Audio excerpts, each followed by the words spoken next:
Cool.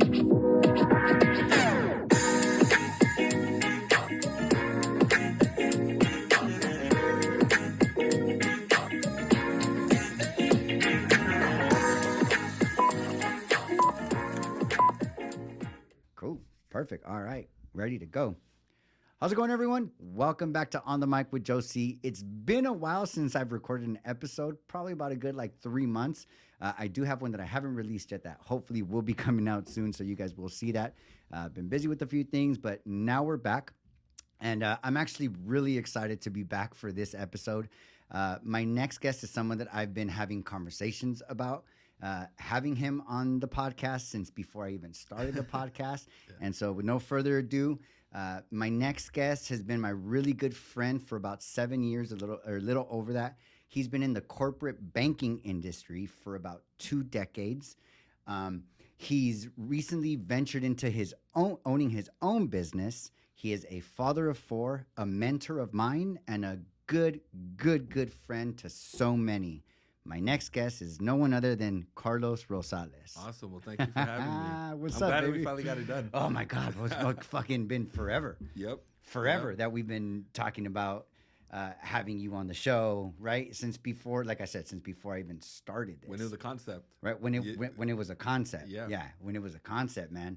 And so, dude, one of the things that I've been the most curious about, right? And I think we've had a couple conversations about this in the past, but I think we've always said, let's wait until we record. Let's wait until we record to Even dive today, into we were this, doing right? that today. Even today, wait. Yeah, wait. Yeah. So, by the way, I cut Carlos's hair earlier today, which was pretty awesome.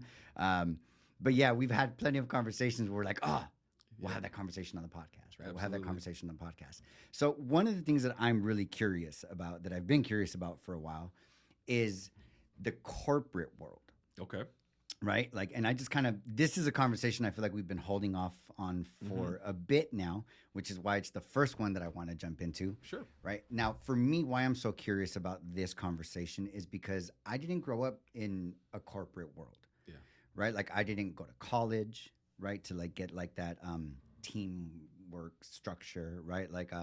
I was very blessed, right? I'm not saying that any of this was bad, right? But I was very blessed that my father owned his own businesses pretty much since I was a kid, right? He was a bartender when I was born. He was a bartender up until I was 3 years old. But then after that, he just started doing things for himself, right? And mind you, my dad didn't go past the 3rd grade in Mexico. Wow. Right? And I'm super proud of my dad, right? He owns property now. He's owned 3 different businesses, right, that I've known of since I was a kid. Owned all of them, each one of them for over a decade. Yeah. Each. So that's been pretty cool to watch. Anyway, with some context, right, some background into why this conversation is important to me is because I pretty much, as soon as I was in junior high, I kind of already knew, I think I want to do my own thing. I'm not going to work for anybody. I'm not going to work for anybody, okay. Right? I worked for In-N-Out. That was my first job. Did you really? I did. How was that? I did. It was awesome, actually. Yeah? I was 16 years old. Okay. I worked for In-N-Out for just a little under a year. Okay. I didn't work with In-N-Out for long, but after that, I just started getting into the car business. I started doing car sales, right? And so being a car salesman is kind of like being a barber, right? You work off commission, right? Yes, you work for a dealership. Yeah. Right, yes, you kind of you have a boss, right? The owner of the dealership. Oh, okay. So you weren't just flipping cars. You were actually. No, I was actually at a dealership. Okay. Yeah, I was actually at dealerships, right? Oh, wow. Selling cars. Okay. Right. So I would say, yes, like I said, I was working for someone, right? Because it was under someone's business. But if I didn't sell cars, I didn't make money. Okay. Right. That's kind of the way the car business worked, at least for me back then, especially since I wasn't working for Toyota. Or Ford or Nissan. A smaller dealer. There were used car lots, right? So Okay. in those, right, there's no base. There's no base, right? You sell, you make money. You don't sell, you don't make money, right? Fortunately, ever since I was in 2nd grade, I've been decent to good at sales, right? Well, so you're a people fortunately, person. fortunately, I never went hungry with the car business, right? But in a sense, with the car business, I was kind of still my own boss, right? Yeah. The amount of money I made depended on the amount of work I put in. Okay. Right. And so with that background kind of given, I never actually worked any corporate jobs, right? I never worked for any big companies. I never like had to climb up the corporate ladder. Handle the right? politics. Handle the all of the politics about that, all of the red tape or what the bureaucracy of everything, right? And so just to get a little bit more context, what is your background in the corporate industry to say? Well, I would say it's it's all I know, right? Up until recently, I started my own business, like you said, right? But for the last 20 years, I've been working for a bank, a major bank where, like you said, we moved up the corporate ladder. But what's slightly different in my story, though, is that I don't have a college education, right? So I did have some college, okay, I have some exposure, but I don't have a degree. But yeah, all I know is having the structure that's been set for me by a corporation. And I think that's been like the biggest difference as I've branched out into my own, right? That as a business owner, there is no structure on what your day should look like. There is no plan for what you should do. Nobody has a roadmap. Like when you work at a bank, when I started as a banker, here's the questions you ask a customer. Here's the process we have for the computer, right? Here's your schedule every day of when you're going to come to work, when you're going to go to lunch, when you're going to go to break, right? And so that doesn't require so much like personal leadership to go do. But when you're your own business owner, like today, I'm going to go visit a client, and that's because of me, because I decided to. If not, you just kind of sit at home every day. So that's been I think the biggest difference is being your own business owner. There is no map. Other people have done something similar, but the map's always going to depend on you and what you want to get out of it and how much you want to do and how much effort you want to put. Yeah. Yeah. So I love that you said what you're saying, because for me, there's a saying I've always heard people, not always heard, I'm sorry, but like there's a influencer, I guess you could say, that I listen to, right? Gary Vee. Yeah. Right. One of the things that I've heard him say a lot is, you might not be meant to be a number one, and that's okay. Like you could be a number two, and being a number two is fucking like phenomenal, right? Yeah. Like that's great. Yeah. But why I bring that up is because for me, one of the curiosities I've had for a long time is, and I feel like I might have killed it, right? Not to say I'm not doing good now. Fortunately, I'm very blessed, right? Yeah. I'm very blessed with perspective, right? And I say that. I say like I'm that. very blessed. I like the way you said it. I say I'm very blessed with perspective because, like, there does come those moments in my mind where I think like, fuck, like maybe if I would have went corporate, I'd have fucking killed it. Right, like I'd be making the 20 grand fucking salary a month, right? Or like the fucking 20, right? Like, yeah. Because I always wondered how good would I perform? Yeah. Right, because I've always been very competitive. Yeah. Right? But how good would I perform if I had that roadmap that you're talking about? Yeah. If I had that person that said, "Hey, all right, this week we need this done." Yeah. Right. I need this quota. And I'm going to check in on you midweek. Yes. Yeah. Yeah. And I'll fucking check in on you midweek, yeah. right? And see where you're at. But like, this is what needs to be done. Exactly. Right? Ready, set, go. Yeah. Right? Like, and I can't really tell you I've ever had that, because again, I've never been in that kind of work, right? Yeah. But I've always like thought to myself, like, fuck, I don't know I think because of my competitiveness, I just have this feeling, right? That like if I would have had that, yeah, that I'd have fucking murdered everybody around me, right? Like, and I mean that in the most amazing way possible, right? But absolutely. Like that dude in that corner office right there, I'm fucking taking it. Yeah. No, like I'm taking it. For sure. Right? Because I'm going to make sure I accomplish all of these things that this other entity put in front of me and set for me to do, right? Yeah. And so that's kind of where that's some of where my curiosity comes with you, being that for 20 years you've been in that, right? Yeah. I want to hear a little bit more about your corporate journey, yeah, right? And then definitely we'll dive into like your venture now. And I want to tap into what you're saying, because I think it's true. Like, the grass is always greener, right? Or you always look at like what could have been, because I think the same thing. Man, had I not gone the corporate route, like I'm in this nonprofit with a bunch of real estate agents, right? And I'm always looking at them and the things they're doing. I'm like, man, if I would have became an agent at 20, where would I be today, right? So I think it's common for us to think about like, what would I do without the shackles that I feel like sometimes you have in corporate America, and what would I do if I just had the liberty to like, make as much money as I can do if I'm doing this much effort, right? So I think it goes both ways, right?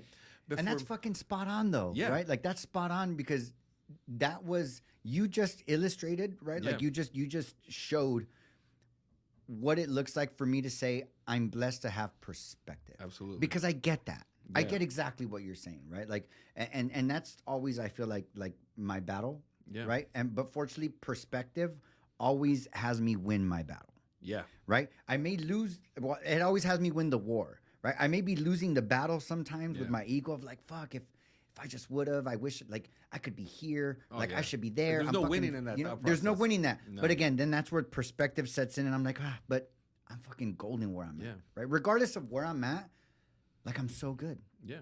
I'm fucking so Perspective good. is super important, man, because I've seen people both in corporate America and working independently who lack perspective sometimes and are always trying to find like never reach happiness, never reach that milestone of like I'm good, right? Because if you're always comparing yourself to somebody who has more, you never have enough. Yeah, never. Right? And so perspective is super important to be able to say, you know what?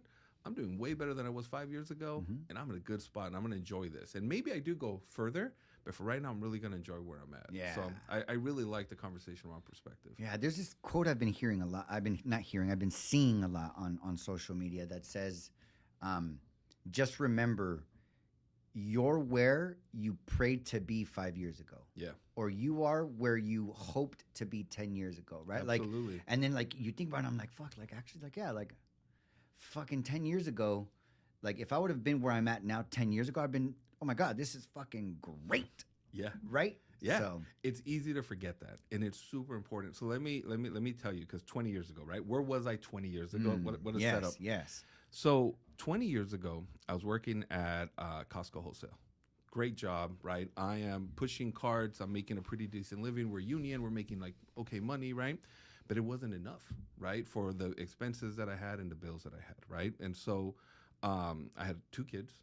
We were renting a 1-bedroom, right? So in this room, we had 2 cribs, a queen bed, a closet, 13-inch TV, and that was it. That was like everything that I've owned. And financially, we were struggling. Me and my wife at the time were struggling. To give you an example, like I would wear the same pair of shorts every day. I didn't have clothes. My kid had 1 toy, right?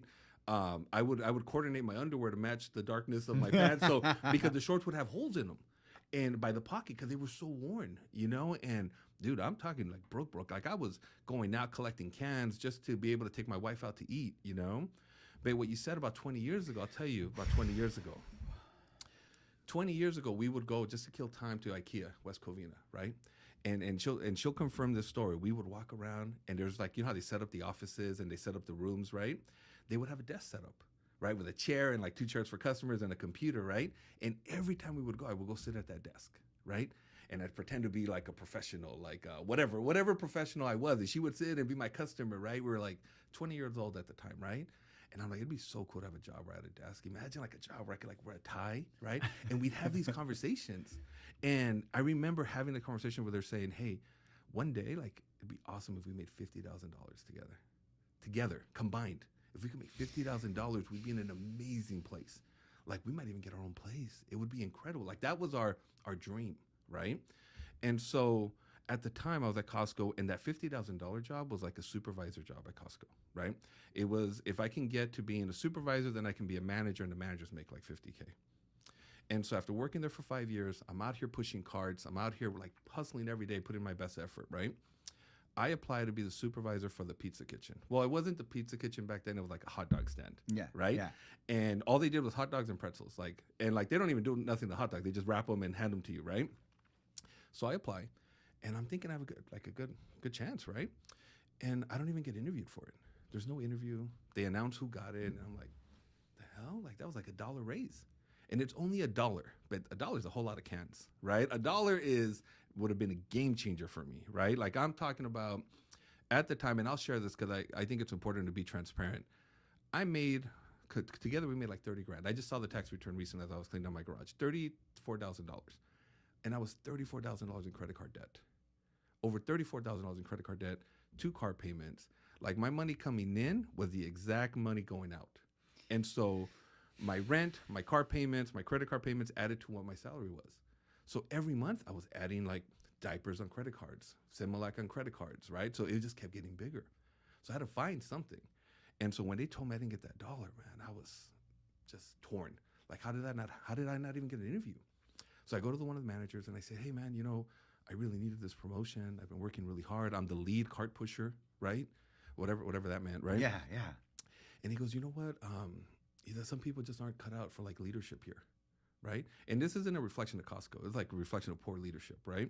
And I go, what do you mean? Like he's like, we just, we don't think you have like the maturity or the capacity to be like a leader at Costco.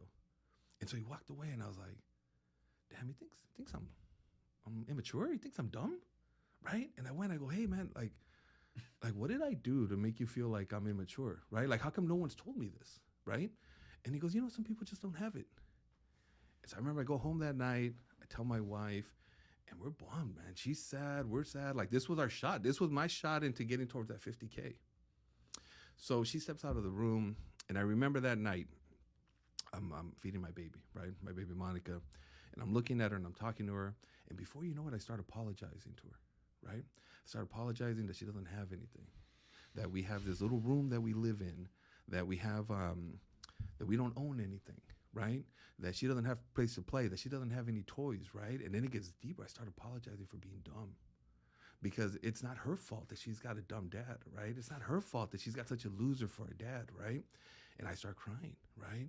And I just start feeling like crap, like, damn, like she deserves so much better than this. She deserves such a better dad than me, right? Sorry, it's just as I go through it, it's such a dark place, right? But as I'm having that conversation, right, she's looking at me, right? I realize she doesn't know that I'm dumb. She has no idea that I'm a loser, right? I have an opportunity to change this. I have an opportunity to show her that she's gonna that she should be proud of me, right? And true story, I look at her, I talk to her, and I go, you know what? Fuck that. You're gonna be proud of me one day. I'm gonna figure this shit out. I don't know what I'm gonna do, but I'm gonna figure this shit out, right? So I get all fired up, and so that night I go to bed. The next morning, I don't know why, something inside me said, go get the classifieds. Go get the classifieds, right? Because it's like this back 20 years ago, right? There was no monster.com, no LinkedIn, right? And I go to a gas station, I buy the classifieds, and there's a bunch of jobs on there, right? I applied to every job that was on there, every single one. And I got 2 callbacks, a real estate company and Wells Fargo Bank. They called me, right? And so I go to this interview, and it's like this. I applied for this job. It was like a licensed banker selling investments, right? And I remember my wife, I was like, this job, like you have to pass the test. And she's like, you can do it. She's like, you're really smart. You'll figure this out, right? And I appreciate her so much, because back then, she believed in me even when I didn't. Because I was thinking like, damn, I don't know if I could do this job, right? I don't know that I could do this, right? So I applied for it, and I get the call. I go to the interview, right? And if you've seen Pursuit of Happiness, that was basically what happened that day. Because I didn't have the mentality of like, let me drive there the day before. Let me make sure I know where I'm going to park. No, I figured all that out that morning, right?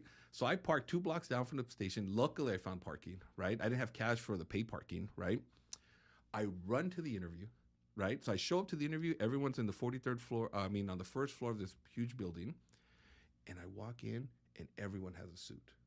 Everyone has a suit. They got cufflinks. They got these little portfolios. Some people got these coats, right?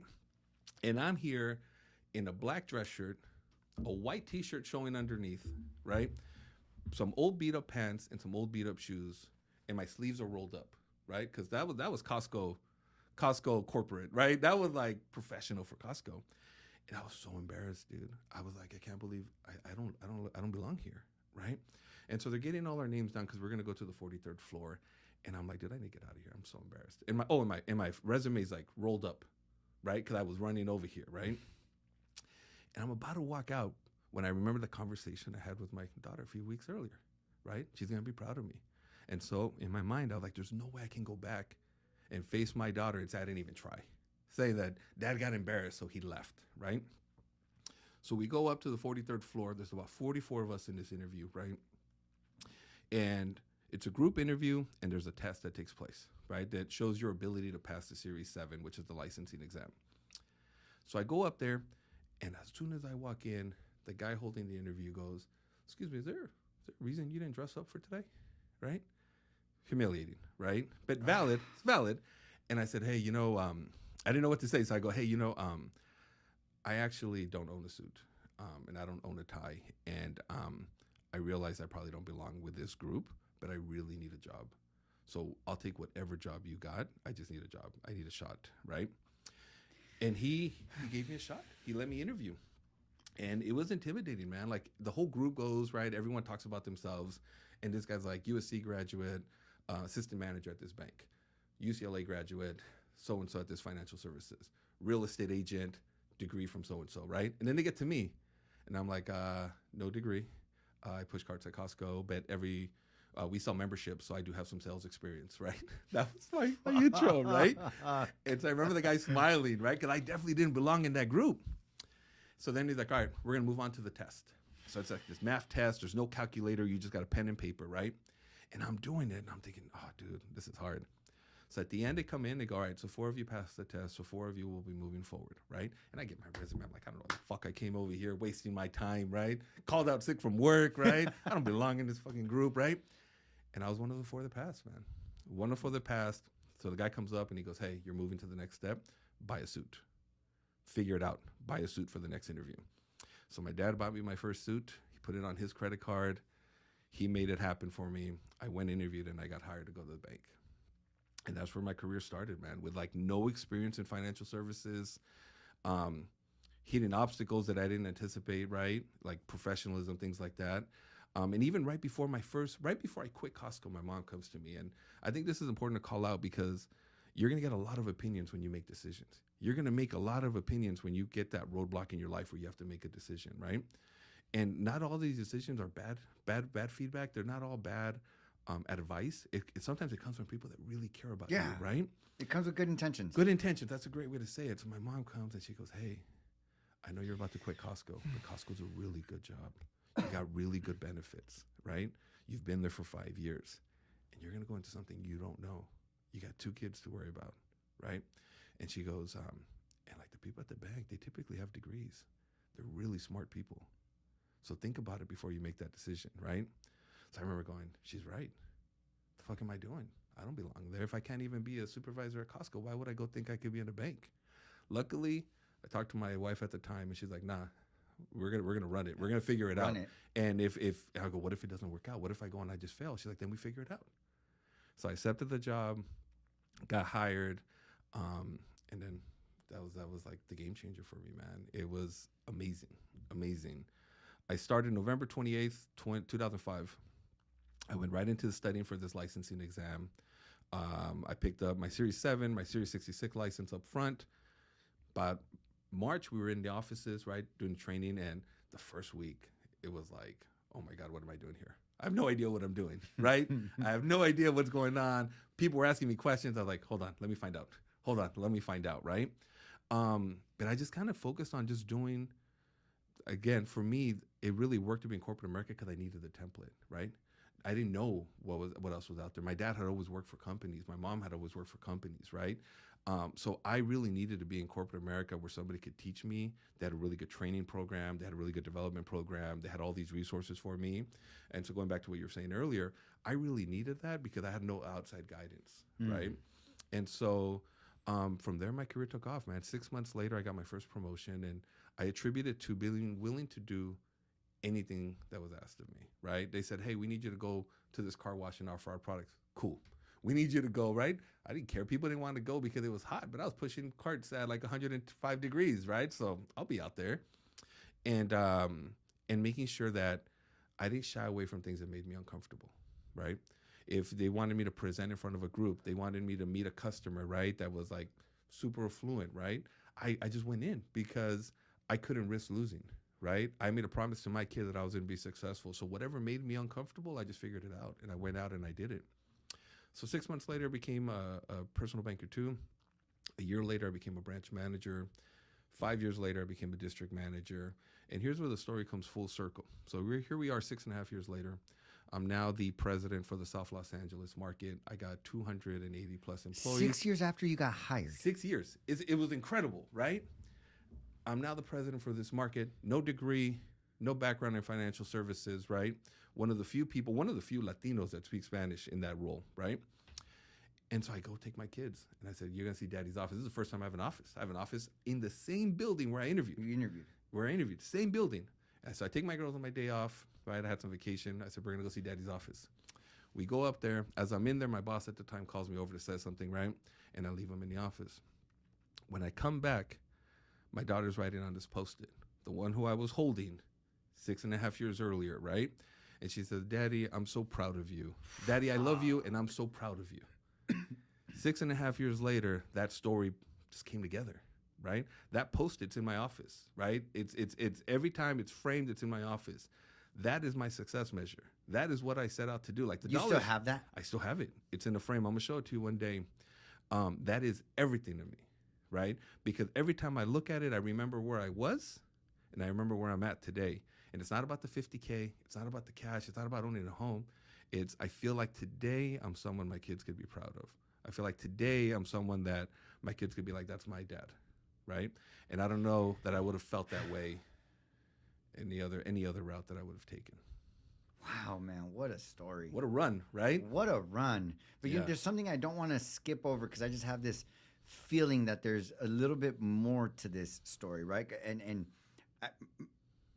I'm curious to ask you about this because I believe, and I do want whoever is listening to this to get pumped up, right? Yeah. Like I do want everybody listening to this to really know, like, this could be you. It doesn't matter where you're at. Absolutely. Like, it doesn't matter where you're at in life. Background, anything. None of that matters. And I also want people to understand, right, that it takes something, right? So what I got from what you said was there was a day where you were holding your daughter and you said, one day you're going to be proud of me. That's it.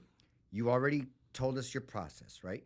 And you already shared with us the full circle it went in 6.5 years later, right? Yep. But what did your life look like from the time you got hired to the time you had that full circle moment? What I mean by that is, like, we just worked 8 hours a day, No. 5 days a week, No. right? You clocked in, you clocked out, right? Like, you looked at your boss and said, oh, yes, I'll do that next week. Right? No. Like, no. So what was that like? Getting from the beginning of the circle to the point where it went full circle. Yeah. What did that life look like? And I want to make sure I answer this like fully, right? So if I miss it, like let me know. But I think there was a lot of obstacles that you face along the way, right? There's a lot of challenges. Like I'll tell you, after the first month, like I wasn't doing well, man. Like we had quotas of things we had to offer, right? And it wasn't going well. Like I was struggling with balancing being on the computer while talking to a customer and asking the questions and remembering the processes, right?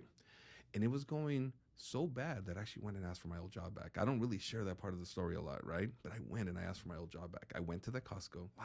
I went to that manager who said I didn't have the capacity, right? And I said, hey, man. And he's like, how's it going? I was like, it's not going great, right? I said, hey, if I wanted to come back, how would that go? And he said, well, you come back, you're part-time because we don't hire full-time, and you start at the basic base, right? So basically I was making like $15 an hour. I'd start at $10 an hour. And it's probably the best thing he could have said to me, right? Because there's no way. Like, I'm not taking a pay cut, right? And so I went back and I was like, all right, well, I got to figure this out, right? I gotta practice. And so what it took, and my mom will tell you, my ex-wife will tell you, I would go home with the handouts of the questions I needed to ask customers, right? And I would practice with my mom, right? Because that was the other issue. I was in El Monte, so a lot of my customers spoke Spanish, and I didn't have like the best Spanish, right? So I was like, all right, Mom, you're this client. Here's what you have. I'm gonna ask you questions, right? And I just practiced. Like my whole family, I tell you, my little brother would do it. My wife would do it. Everybody at the end after dinner would have to sit with me, and I would just practice having a conversation. I would practice asking questions, asking follow-up questions, right? And so that's stuff I wasn't getting paid to do, but I knew I needed to develop a skill to be better, right? And it didn't take long before all of a sudden that practice was transferring into like what I was doing every day, right? The other thing too is during that time, I wasn't shy about asking for help, right? And I think that happens a lot. Like sometimes we see people being successful, right? And sometimes I feel like nature's like to hate on them, right? Like, oh, they're only successful because of yada, yada, yada. Or they got lucky because they got that one client, right? Mm-hmm. But for me, it was like, all right, what are you doing? And let me hear what you're doing so I can see what I can replicate. And you're not going to pull all of it. You're not going to exactly copy them. But I was able to pull from what they were doing, implement it into what I was doing, get another person, get from what they were doing, and basically build a collection of tips from people that were really successful and make it my own. And then that's when things started taking off because it started working. I started helping people. I felt really passionate about the customer base that I was helping because what was neat is in that city of El Monte, I was helping a lot of people in the same situation that I was in, right? I was helping people that were in a bunch of credit card debt. I was helping people that weren't homeowners that had the dream of buying a home. I was helping people that were literally living the same struggle that I was, and I was teaching them the things that I was learning that were helping me, right? And so based on what I learned at the bank, like 2 years later, I was debt free, right? 2 years later, I bought my first house, right? And so I was so excited about what I was achieving personally that I just couldn't wait to get in front of a customer and tell them, right? And couldn't wait to get in front of a customer and be like, here, let me help you. Let me show you what I did, and let's see it work for you. And so I think what that looked like, to answer your question, is there was a lot of off work hours that I had to put in. There was a lot of learning. There's a lot of humility in being able to go and ask for help, right, when I needed it. And then there was implementation, because you can ask for tips, right? There's a lot of people that ask for advice, but you got to go in and actually do something with it, right? So I hope that answers what you're... Yeah, that definitely answers. Well, I mean, it definitely answers the challenges you faced, right, and the extra work you had to put in. Yeah. Right. I think the other part that I would like to get a little bit more of your experience of was the actual work part, right? Like, I get that you had to go home, you had to practice and all that stuff, but why would you say you moved up that ladder in those 6.5 years? Yeah.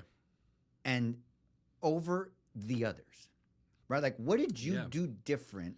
What was different about you, other than like practicing with your mom and doing all that, right? But like, what if you had to just guess, right? If you had to give an educated guess as to why your managers moved you up over others, what would that be? Actually, I'm glad you asked it that way, because so one of the shackles, right, that comes with being in corporate America is that there's a structure in which how they want you to do things, right? There's a layout of how you accomplish things. And I think one of the hardest parts for people is accepting that sometimes that's going to change, right? There's people high above, CEOs, presidents, that are going to change the process, change things, change the comp plan, right? And then you just have to adjust, right?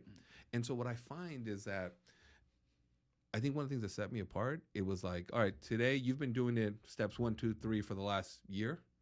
Now you got to do it a completely different way. Be like, all right, cool, right? What, damn, I get it. That's fucking difficult. You have to accept what you can't change, right? And it was like, hey, so starting today, we're gonna do these, and now your job's that much harder. Now you can't offer products to this type of customer anymore because they just changed the product, and maybe you were earning commissions from this, and you were able to help a lot of customers that way, but now that's not available. So you can sit here and pout, which is I think what the majority of the group would do, right? People that are comfortable being the number 2, the number 3, the number 4. But I was like, all right, so this whole thing changed. Great. What can I do? How do I seize this opportunity, right? And that happened multiple times, right? I think through my tenure, the one consistent thing with corporate America is change, right? The products are going to change, the customers are going to change. You're going to go through cycles of the economy, right? When the housing crash happened in 2007, most of my income came from selling home equities, right? And helping customers buy homes, right? Well, in 2008, nobody was buying homes, right? It was hard. So I had to change and look at what products I could offer that could still help customers and I could still make money, right? And provide for my family. And so I think that's what happens. I think in corporate America, when change happens, people can get stuck in, well, this is how we used to do it. Well, back in the day, I used to be able to do, well, nobody cares about that. What can you do today? How do you become a leader, right? Because when change happens, you can move with it, right? You can align with it, right? Or you can just get out of the way, right? You can lead through change, you can follow change, or you can get out of the way. That's probably the better way to put it. And so my thing was I was always going to lead change. So whatever it was, I was going to embrace it. They rolled out a new process, I was going to go home and practice it, right? I was going to be at the best of whatever is new. And I think the second thing is you have to look out for what your leaders are looking for, right? So I think about when I was a branch manager, everybody was focused on how do you achieve the outcomes that the bank was looking for. And there was a lot of us that were performing really well. But I remember our executive at the time, his name was David DeCristofaro, right? He cared a lot about community. He cared a lot about us being in the community. Well, every time you're in the community, that didn't necessarily result in more profit for the bank. That didn't necessarily result in you getting paid more. So nobody would do it, right? But I liked it, right? So I would go out and I would visit with the community. I would go do financial literacy at the schools, right? Because I felt really passionate about getting this knowledge to them. I would go out if he said, "Hey, we're gonna have this event. You mind speaking at this event?" No, I'll do it. And I hate public speaking. Like it took a lot for you to get. It took a lot for you to get me here to do this podcast, right? But I would remember, like, I'm gonna do the things that nobody wants to do. I'm going to do the things that the bank is looking for, that the company wants us to do. I'm going to be a company man. And that came with its share of hate. Like, people would like be like, "Oh, dude, you're like that pick me. You're like that guy that really wants to be like their number one." Yeah.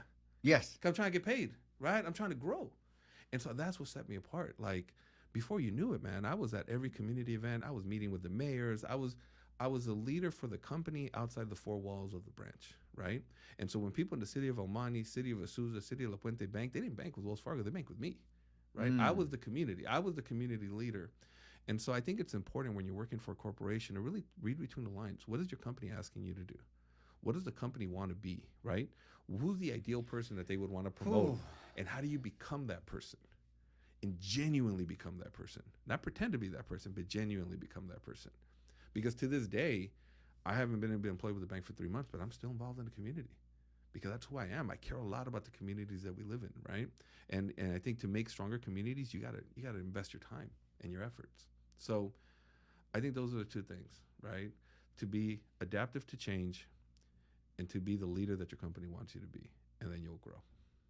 Bro, well, one, I can absolutely get why you moved up the ladder the way you did.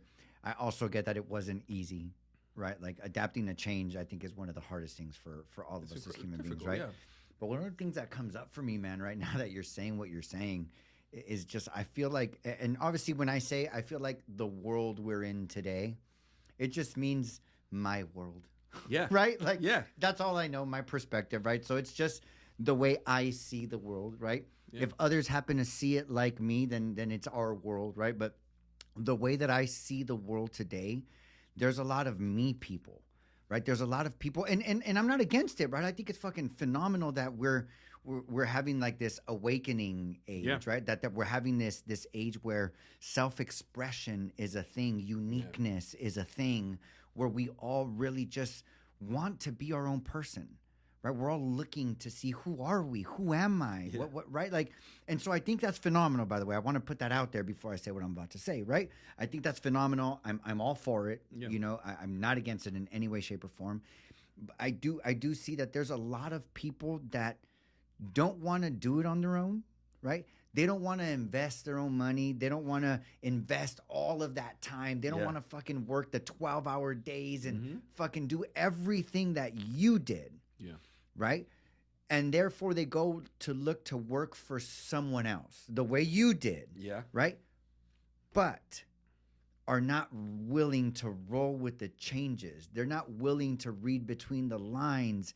They don't want to do it the way that they want me to do it. They want to do it their own way. They want to bring their uniqueness and their self-expression to it, right? And I just feel like there's a lot of, I'm not just people, right? Like, I feel there's a lot of people struggling with how to be in corporate America, or not even corporate America, how to work for a fucking barbershop, right? Yeah. Like, I'm just going to go with like me. Like, and look, and some of the stuff's not fair, right? Like, I get it. Like, and again, I want to be very careful with what I say here, right? But like, fuck it. Who cares? Like, don't be careful. Say you got a purple mohawk, right? Okay. And you want to be a financial advisor. It might not work, man. Yeah. And is that fair? It's probably not, right? But I know that as an executive for the bank, right? I can't have a purple mohawk. It's not the image that the bank wants to portray, right? Is it fair? Is it not fair? I don't even want to get into that. I just know that there's certain decisions I need to make myself somebody that they want to have, right? And so what you said to me, what you said right now is really impactful, because there's a lot of people that want to get promoted that are always wondering why they don't get promoted, but they're not willing to do the work or make the changes that they need to. And I'll give you a really good example. So at the bank, we used to have this program where if you wanted to be, like, let's say you were helping consumer customers, right? Everyday customers, but you wanted to help business customers, there was a program where we teach you how to help business customers, and then we'd have you kind of do it with like the smaller business customers and learn, right? And so you'd have some people to be like, great, what an opportunity. I get to learn it, so that when I apply for the job, I have experience, right? And I can give examples in my interview and say, hey, Give me a time when yada, yada, yada. Great. Well, last week I was helping a business customer and this is what I was able to do, right? So that's one way to look at it, perspective.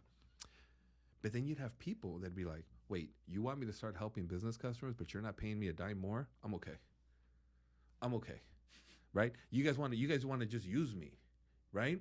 But the reality is, and again, I'm not getting into whether it's fair or not, right? I'm just telling you how it is, right? The reality is the bank isn't going to give you, or any company is not going to give you a job until they know they have the ability to do it. So if you have an opportunity, yes, you're not getting compensated for it today, to do something and learn the skill and build it, your resume, do it. Because that's what's going to get you there, right?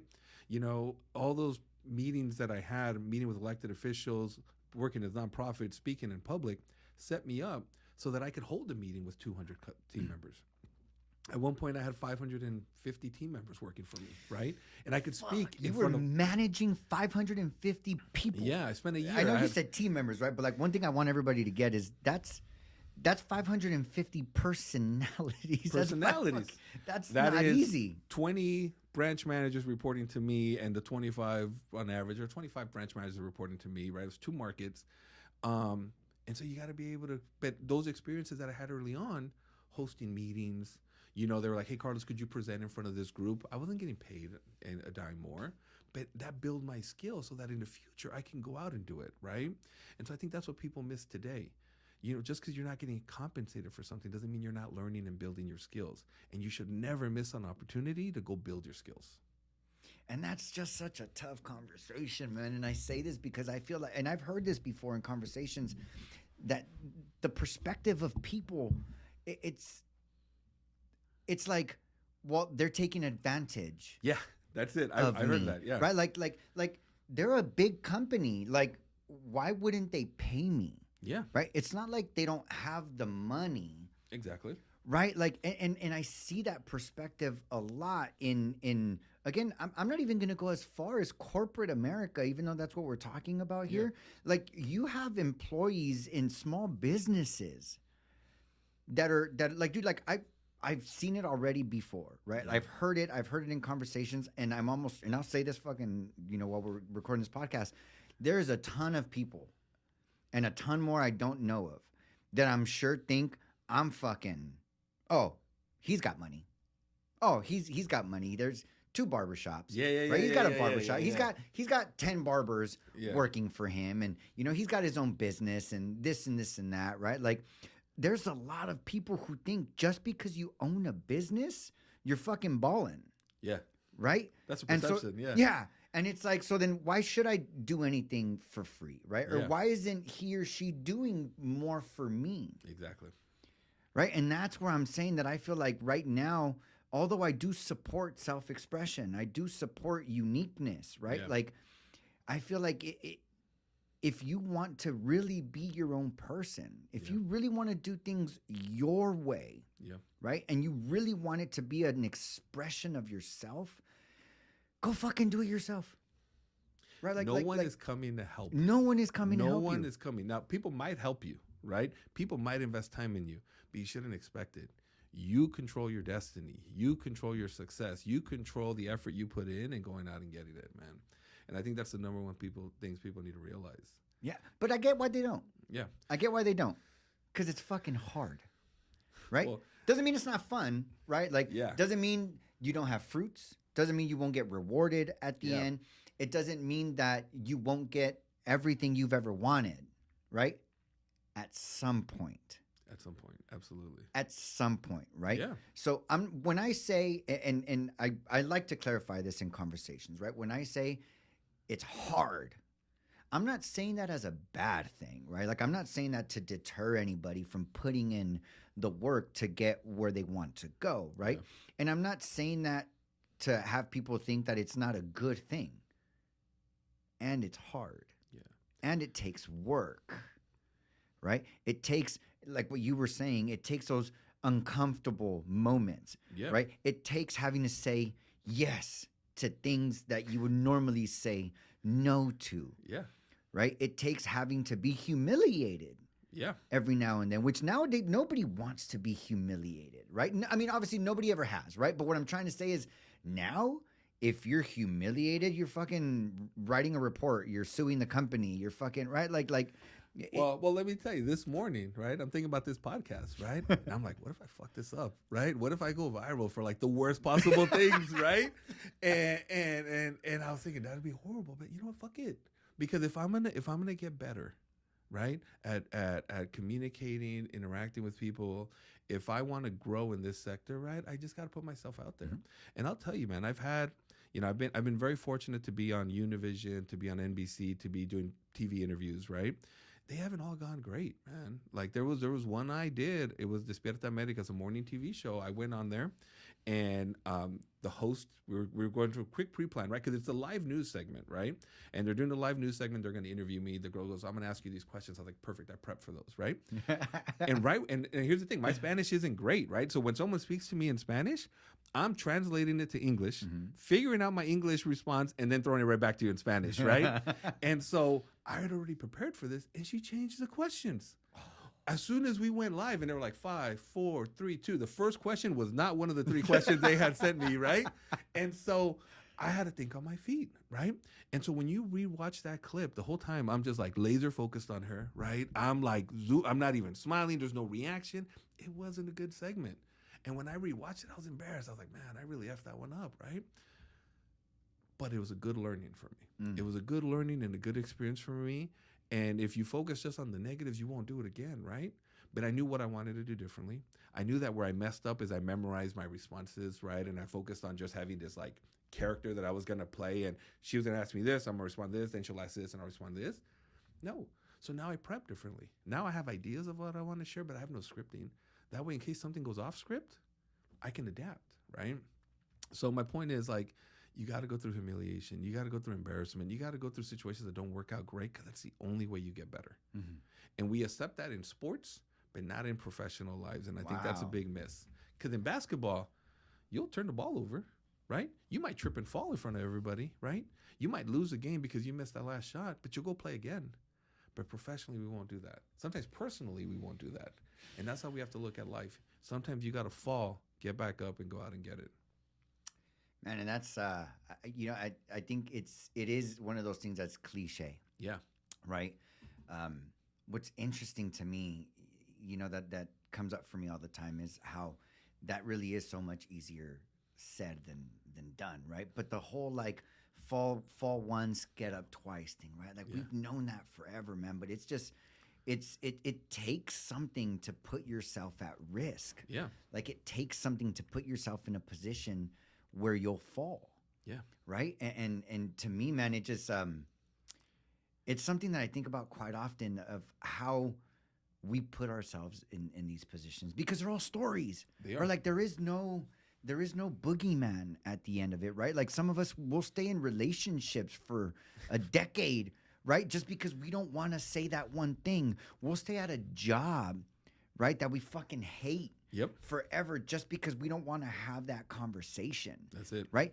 We'll fucking miss 4 Christmas, family parties, because we don't want to just say the thing to that one family member. Right? Yeah. And dude, like these are they're stories, they're fake, they don't exist. Like and it's just a conversation. Yeah. I saw this meme, right? And I'm probably gonna butcher it up, right? But the meme, it was like a post, right? And it said, "You choose the hard you want," right? Going to the gym at 6 a.m. is hard. Working 50 hours a week is hard. Having difficult conversations with the loved one is hard, right?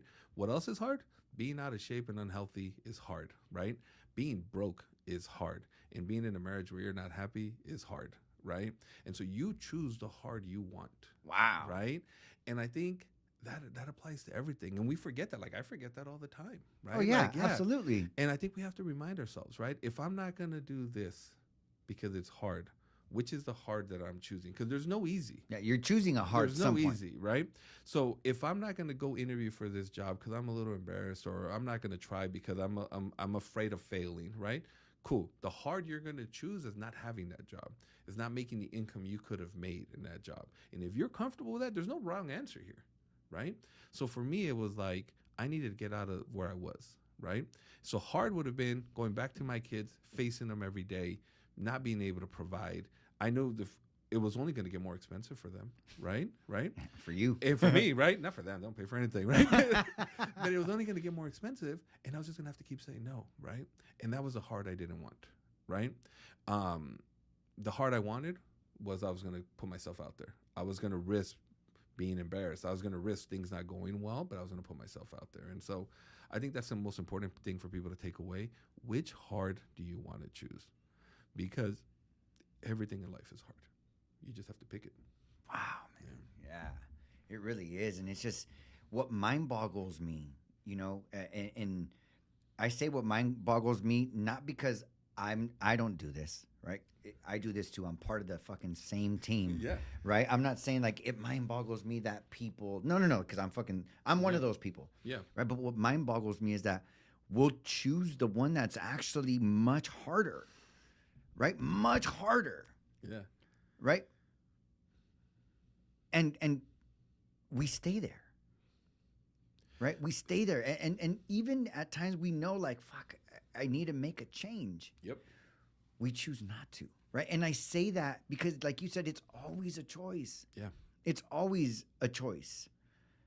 Right? Like it's almost like there's a comfort in not doing anything, right? Because the hard that I think people sometimes, including myself, including you, including everybody, right, is we gravitate to the one that requires the least effort, right? It's going to be hard, but it just requires less effort. Less effort. Right? And so that's where I think the challenge is. It's in that comfort, right? Because at 6 a.m. this morning, I was in my blanket, right, with a big lion on it. It was super cold, right? You know what blanket I'm talking about, right? I know which blanket I was super warm. The last thing I was thinking is like, I need to get up and go to the gym, right? So the hard that I could have chosen, right, is not be as healthy as I want to be, right? Not be who I want to be, right?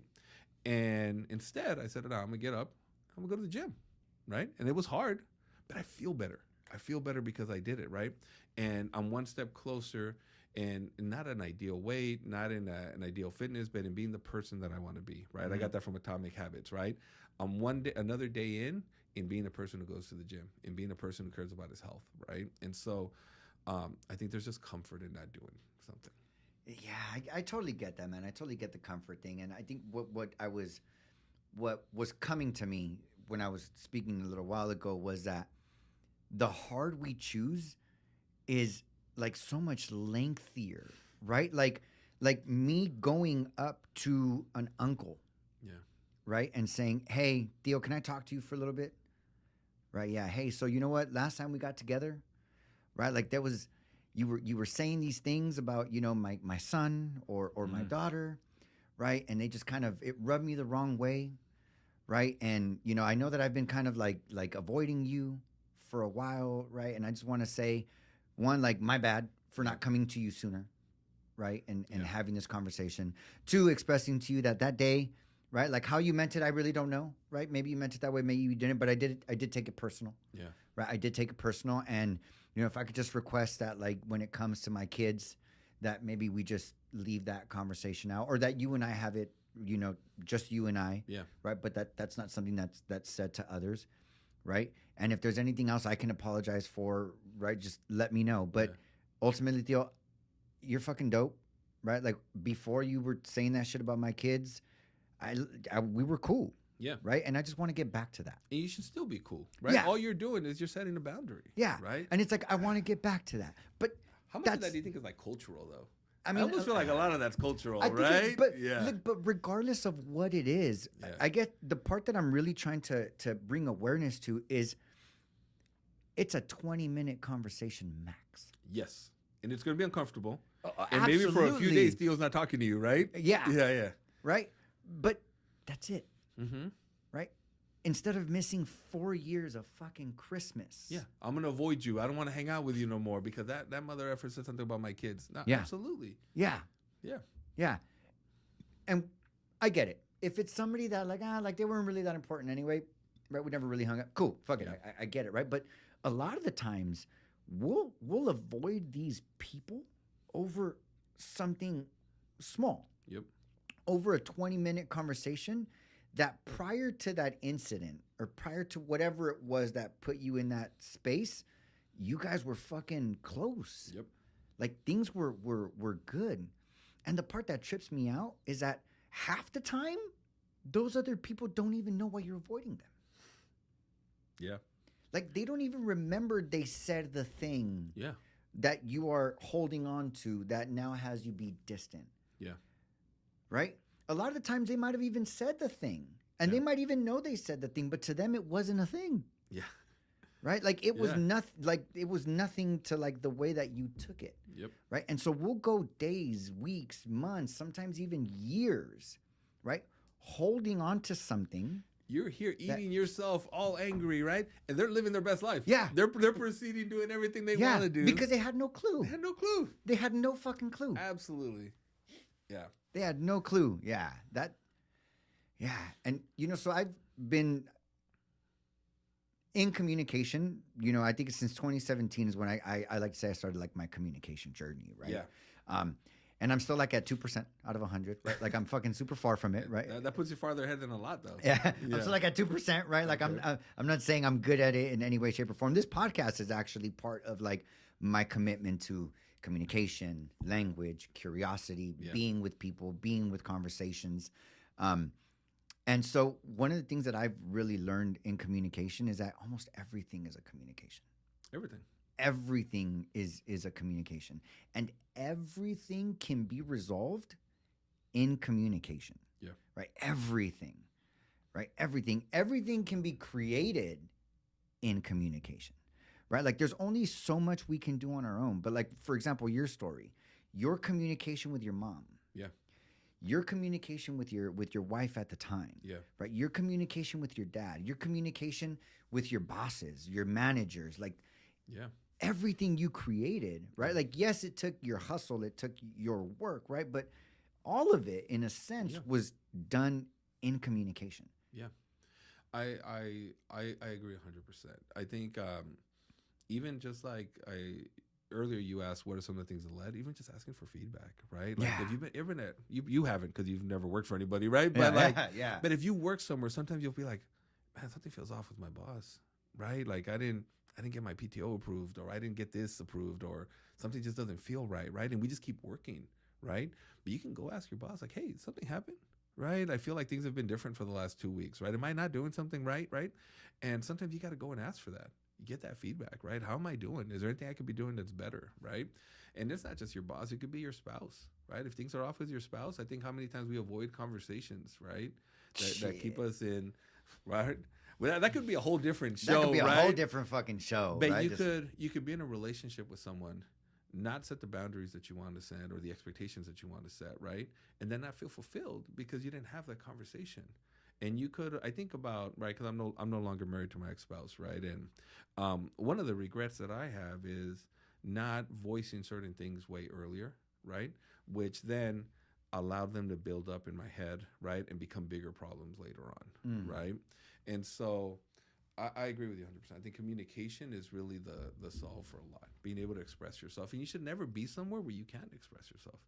Now, you might express yourself and the person might say, like, no, that's not, like, I get what your boundary is, but that doesn't work for me. Then you have a decision to make. Yeah. You stay in that relationship. You stay in that partnership. Maybe you don't, right? But I think it's important that everyone should voice how they feel about certain things. What's coming up for me right now is, as you're saying that, is something that, like, in the last, I would say, few months, I've been, I guess you could say, like, playing with, right? Like the whole voicing things out, right? Yeah. One of the things that I've been thinking about is, I think it's great to voice things out, right? But sometimes I think, how much are we voicing out in order to change someone else, as opposed to voicing out in a way where we're the ones being responsible for whatever's going on, right? Where it's not like a blame, where it's not like, hey, like, we need to set this boundary because you fucked up. Yeah, because you do this. And the way you say this kind of rubs me the wrong way, right? Or the way you XYZ is not working for me. Right? And I feel like sometimes, like, yes, I think it's great to express how you feel to your significant other, right? I think that's amazing. But how much of it is being expressed for the other person to change, as opposed to being expressed to see how you can maybe take things different Are you or saying how you people guys should can have maybe changed for me? Is that compromise. what you're saying? That That's everybody exactly that's exactly what I'm saying, Because right? the world would be so much better if everyone just Just changed and change for became me. who they needed Yeah. to be. Yeah. Yeah, but that's been something, and again, I don't know the answer to what I'm telling you, right? Like I haven't Yeah. like came up with some sort of answer to like my questioning Yeah. of this, right? But that's been something that has came up for me recently, right? With like this big movement, I think is Mm-hmm. going on right now of like you got to set your boundaries and you got to share your voice and you got to be this, and if you're thinking this, like you got to say it, you got to express it, which I completely support. Well, I think it's like circumstantial, right? Like, sorry, I didn't mean to No, cut go you ahead, go off ahead. there, but I feel like some people need to express their voice more, right? And then some people maybe need to listen more, right? But I think everyone has to figure out for themselves because I'll admit that I could be someone that expresses their opinion a lot, right? And oftentimes I need to reflect back on, like, is there something I need to do differently, right? But there's others that would really benefit from setting boundaries. I think it's like a combination of the two. I think in your relationship, if you find that you continue, I'll give you an example. I remember when we first became separated, right? Me and my ex-wife. And it was an interesting thing where it was like, now you're raising kids in two different households, right? And now, like the way that I raised my kids with my wife when we were married is different because now she has her house, right? And maybe they have different rules. Maybe they don't go to sleep at the same time, right? And I remember that would piss me off, right? Like, what are you doing, right? We've been doing this for like, we already did it with for two older ones. How are we going to change it with the two new ones, right? It's the same process, right? Yeah, I can just follow the roadmap. We have the roadmap. We already did it twice, right? And I remember getting really upset, right? I would start nagging, right? I start voicing my opinion. I'd start saying like, hey, you should do this. How come you're not doing this anymore, right? And I'd be attacking. And so I remember going home. I was going to the gym. I was pissed off, right? So I was at the gym. And I was listening to this podcast about co-parenting and how to make it work, right? And in this podcast, the guy said, the first thing you got to accept when you co-parent is that person you're co-parenting isn't the same person you married 20 years ago. Not good, not bad. They're just different. They're just different. Because if they were the same person, and if you were the same person when you married 20 years ago, you'd still be in love. You'd still be happy together, right? Because 20 years ago, life was perfect. But you have grown apart, you have changed, and now you're different. And now you view the world differently, right? And so the first thing you got to accept is that person is no longer the same person. So they're not going to follow the same rules you guys had when you were together because there is no more unit. You're separate. The second thing you have to accept is that they have no obligation to listen to you. They have no obligation to hear you out. They don't even got to respond to your text messages, right? Which would piss me off also, right? And he would say, so accept that first, right? So again, this goes back to what you're saying. I had to change the way I looked at things and I had to change the way I saw things, right? It's I who had to do the change, not just keep voicing my opinion, right? And he said, so now assume that this other parent has no obligation to your kids, right? Because there is no requirement to be a good parent. There's a lot of shitty parents out there. You don't gotta visit your kid. You don't gotta see. Should you? Absolutely. Yeah. You don't have to Morally? visit your kid. Yeah. But you don't have to. You can go. There's a lot of people that go their whole lives not talking to their kids, right? Not being around their kids' lives. And so instead of thinking about all the things your person should do, be grateful for what they do, right? And so I remember listening to that going, okay, right? And at the time I felt a certain way about certain things. And so whenever she would do something that I thought would be cool, I'd call and I'd use gratitude. Hey, I think it was really cool how you got the kids to bed on time and they seem more alert this morning, right? Or whatever it may be. Or, hey, you know what? Nice job with this, right? And so then I found that my partner was being my ex-partner was being more receptive, right? And now I was able to influence some of the things better, right? But it's all in changing your approach and changing your mindset. Instead of mandating things because this is how we used to do it, it became more like, well, look, I'm going to accept that you're going to do things differently. I'm going to recognize when you do things in a way that I think are great, right? And then I'm going to make suggestions, and I'm going to totally be okay with the fact that you might not do them. It's on you. You do what you think is best for your house. And that was a game changer for our relationship. But when you said sometimes we have to change, that's what showed up for me, and it reminded me of that time. Yeah. Yeah. And, you know, right now that you said, you know, that sometimes we're the ones that have to change, right? That's the part that right now, like I said, I have no answers, right? Yeah.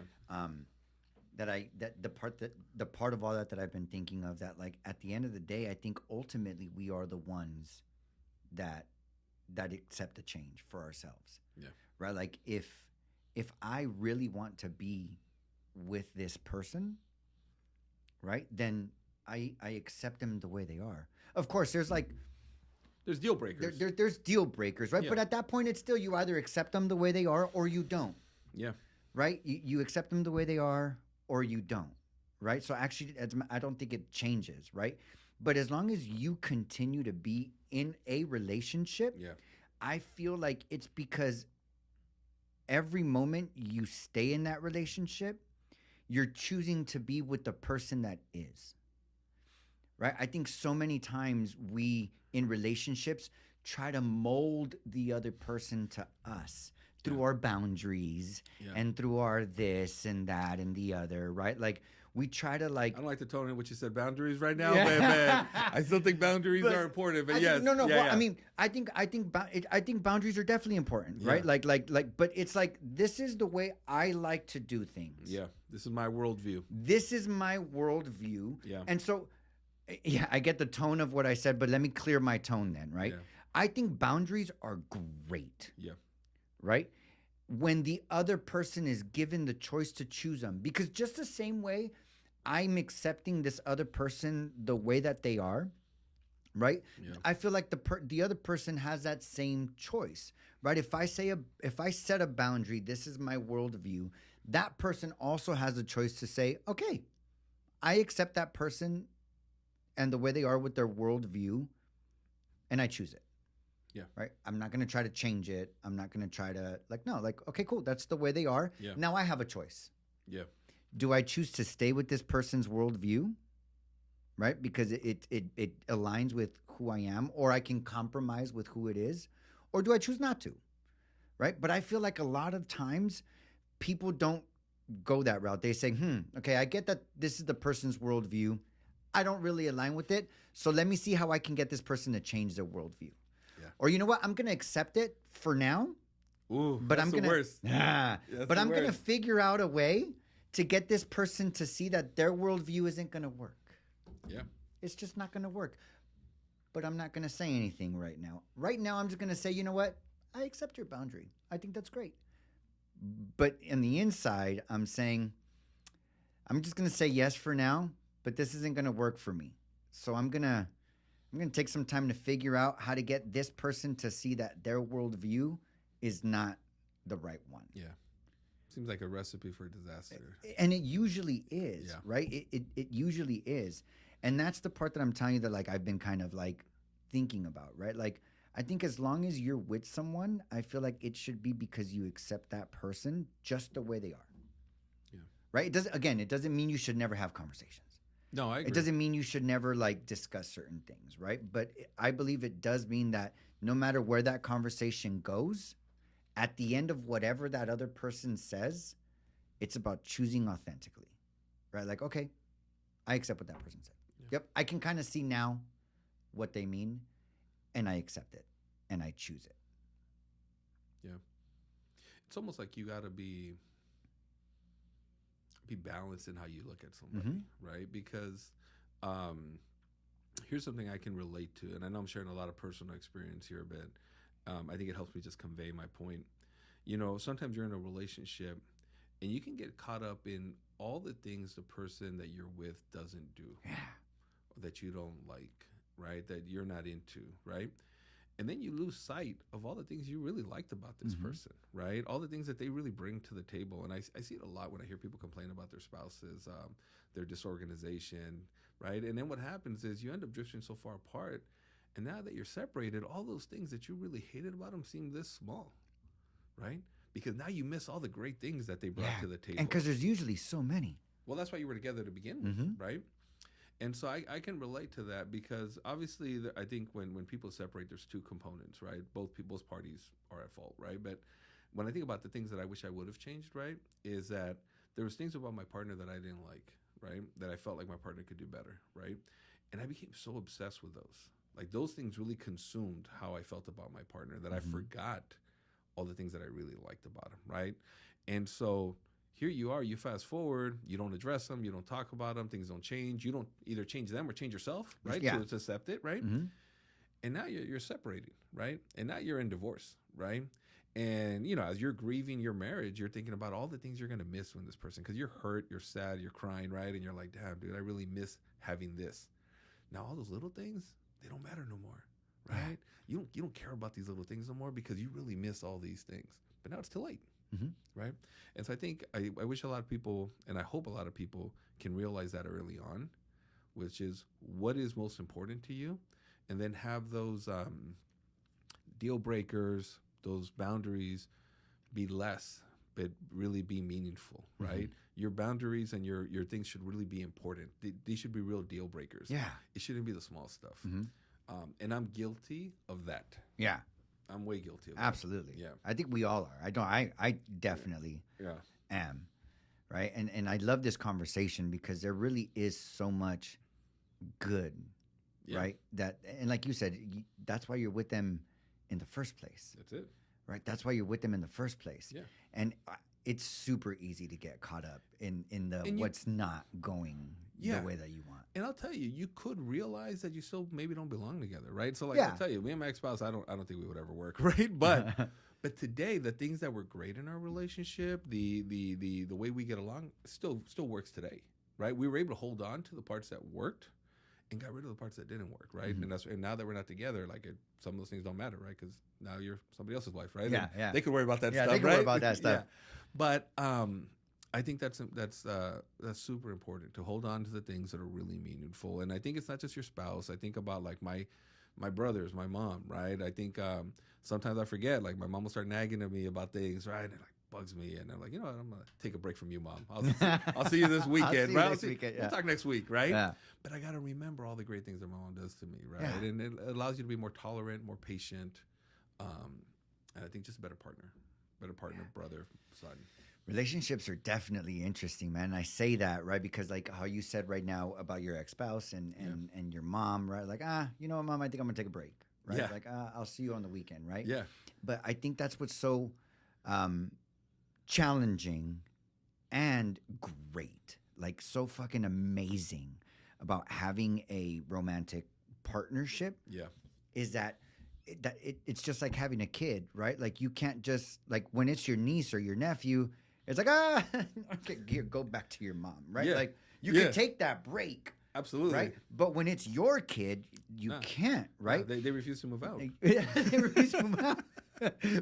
But when you're in a partnership like that, it's not like you can just, I'm gonna take a break, see you next weekend, right? Like I think that's the challenging part and the great part about having a relationship, that like you're there. Yeah. Right? Like you're there regardless. You can't just do I mean, obviously there's certain circumstances where like you can take certain breaks, right? Whatever, like, like, hey, we need a breather. I'll see you tomorrow, right? I'm gonna go to my mom's, right? Which is a good thing too. Go sleep on the couch. Right? Go sleep on the couch, right? Which is a good thing too. But at the end of the day, when you wake up from that couch, that person's still there. That's it. Right? And you still gotta like face that. You still gotta go through the motions of what it is to stay committed to that relationship. Absolutely. Right? And I think if we were to be more aware of our relationships, right? Me included, right? If we were to be more aware of our relationships and really the opportunity it is to be in a relationship and to learn how to compromise and to learn how to express yourself, but like you said, with gratitude, right? And with a boundary. Yeah. Right? But not like I don't like the way you do this. I don't like the way you do that. I don't like, so you gotta either change that, or I'm out. Get it together, right? Right. If not, I'm out. Yeah. Yeah. Absolutely. I think it's about like really just learning how you can, okay, look at this is what's on my mind, right? And I would like for you and I to partner together and seeing how we can maybe get this resolved. Yeah. Right? Which is completely different. Be open to the fact that you might be the one making the change. Exactly. Right? And I not think that person. And I think being open to that, for the most part, why I say that is because at the end of the day, I feel like we really are the only thing we can control. Yeah. Right? We really, really are the only thing we can control. Even the way we see the other person or the way we see the things of the other person is really in our control. Yeah. It's really like in our worldview. It's really the way we see it. Sometimes, though, just and I'm adding to this here, but sometimes I think there's like other perspectives that shape your worldview, and you have to also be conscious of that, right? Like I think about culturally, right? If you're traditional Hispanic, right?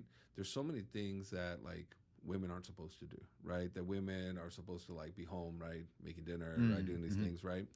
And so sometimes if you have like an independent woman or you have someone that's different, right? You might hear from your family members, right? And I remember that early on in my relationship, my spouse would go out and hang out with her sisters, right? And my mom would come in and be like, "Your wife not home?" Right? It's like 8 o'clock, right? I wonder what your wife is doing, right? But look at you here. You are raising the kids, apparently, right? And so that would fire me up, right? What the hell am I doing? I'm not the woman of the house. What am I doing here, right? Taking off your apron? Apron, yeah. Fuck You're this. right, Mom. You're absolutely right. Take this apron off, right? And then it fires you up. But that wasn't my perspective. That wasn't my worldview, but it became my worldview because I allowed an outside person to influence the way I think, right? But that's like, and I've used two examples here with my mom, but that's how she was raised, yeah. right? That's how she was brought up, right? That's her worldview, right? And that's totally fine. And she's not doing it from a bad place. It's just she sees something that shouldn't be that way because culturally she's been brought to think that the man can go out, but the woman can't, right? And so I think it's important as you think about like what you want to address with your spouse to really ask yourself, like, is this important to me? It's not what's expected of me. It's not what society thinks should be in my relationship, right? It's what, like, am I okay with it, right? I think that if you check in with yourself to make sure that it's what you want, I think you'll be in the right path. Yeah. Because I think outside influences oftentimes cloud our worldview. You know, this is a conversation that to me has been super interesting to me, right? Which is, and again, I go back to like it really is up to us, but it's much easier said than done, right? I feel like a lot of the times we use the outside influence, right, as like something to blame. Yeah. Right. But ultimately, like it really is up to us. And the thing that I'm always curious about is like, I wonder what gets in the way of like something like that happening. Right, where like a person comes and say like, "Oh, you're the one at home. Your girl is right," and rather than it firing us up, having it just be like, "Yeah, I get how you can see it that way." Yeah, right, because I get that that's how you grew up, but yeah, that's just not the way I see it. And then just having that be it. Yeah. Right. Like it's just interesting to me how we can deviate from our perspective, how we can deviate from our commitments. Like I think about my example, right? And I got to share an example at some point where my mom gave me really good advice, right? Because I feel like I'm just like trashing on it, right? But, you know, I think sometimes it's like you care a lot about what that person thinks, right? That person's really important to you, right? So for me, like I care a lot about what my mom thinks and what my dad thinks, right? And a lot of my decisions, the way I make decisions based on what my parents would be proud of, right? Something that I'd be okay sharing with them. And so I think when you have people and you care a lot about their opinions, that's where it becomes murky and it becomes more difficult.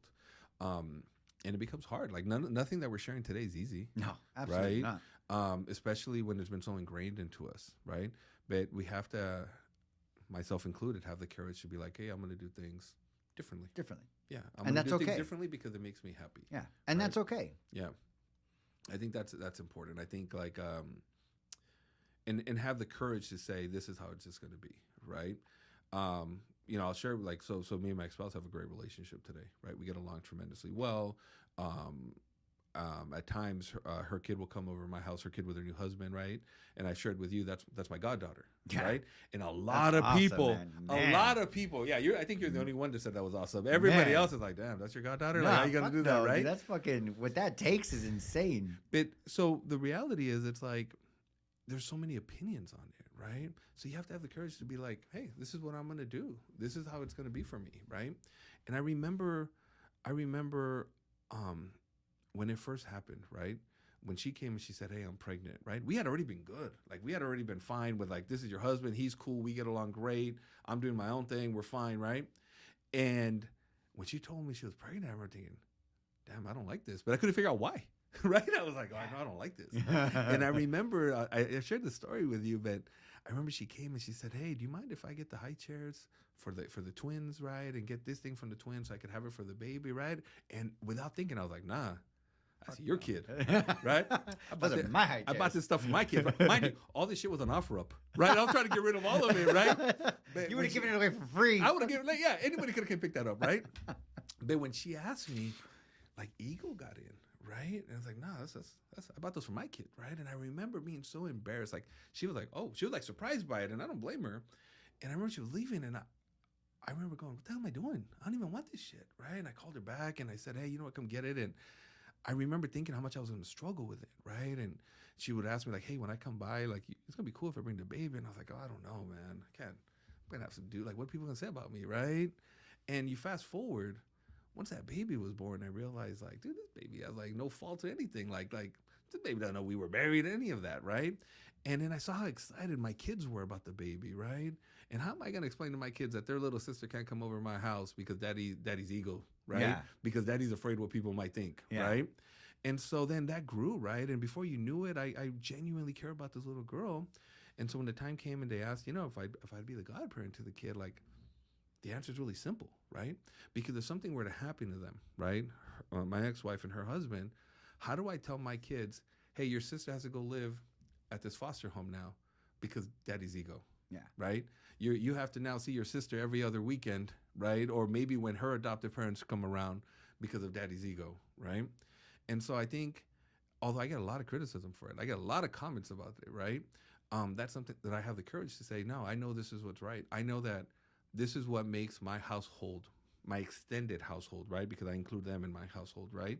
What makes it work, right? Sometimes, you know, the baby will come over, my daughter will watch her, it'll be at my house, right? And we're all one big extended family. But sometimes you have to do things that people have strong opinions about, and just know that it's the right thing for you and it's the right thing for your kids. And it's ultimately what matters the most can lead to your happiness. Yes. And today, I'm not angry.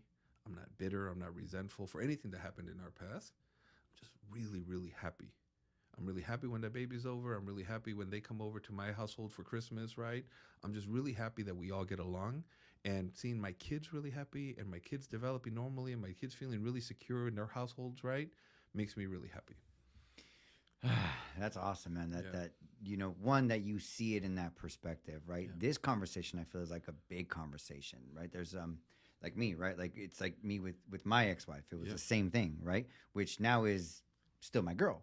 Yeah. Right? Now, Like- we're back to your current right, girl. we're right back. It's my ex-wife, which is now my current woman, right? Yeah. Like is my And current that's okay. relationship. And I bet you people have opinions on that. Oh my God! Yeah.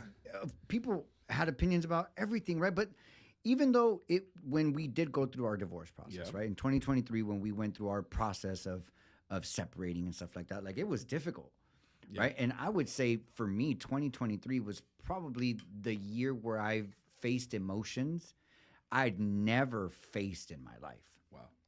Right? Like never faced in my life. There was things about my character. There was things about my will, right? Like my strength of will and my belief in who I am as a person that got tested Yeah.